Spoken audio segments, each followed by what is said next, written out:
বিয়ের জন্য মেয়ে দেখতে গেছি, পছন্দ হইছে। পরের দিন শুনি মেয়ে বয়ফ্রেন্ডের সাথে পালাইছে। দ্বিতীয় মেয়ে দেখতে গেছি, গ্রামে ঢুকতে পারি নাই। মেয়ের বয়ফ্রেন্ড দল বল নিয়া কইল গাড়ি ঘুরাবি নাকি বাংমু। তৃতীয় মেয়ে দেখলাম, বিয়ে প্রায় কনফার্ম, কেনাকাটাও শেষ। বিয়ের আগের দিন মেয়ে ফোন দিয়া কইল বয়ফ্রেন্ডের লগে রাগারাগি করে বিয়েতে হা বলছি, এখন ঝগড়া মিটছে, আমাকে বিয়ে করলে করতে পারেন, তবে আমি চান্স পেলেই বাগবো। চতুর্থ মেয়ের সাথে প্রায় বিয়ে হয়েই গেছে, প্রথম কবুল বলে ফেলেছি। দ্বিতীয়টা বলার আগেই মেয়ের বয়ফ্রেন্ডের অতর্কিত হামলা, লাঠির বাড়ির চুটে গাল অমনেই হা হইয়া আছে, 3 হাত পা ভাঙছে, হাসপাতালে নেওয়ার কেউই ছিল না। পঞ্চম মেয়েকে দেখতে আমাকে হাসপাতালে রেখেই বাপ মা মেয়ে দেখতে গেছে।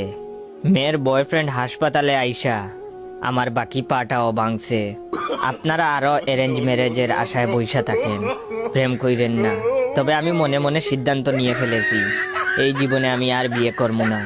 তবে আপনারা কমেন্ট করে বলবেন আমি কি ষষ্ঠ মেয়ে দেখতে যাব নাকি এভাবে সিঙ্গেল থাইকা মরবো।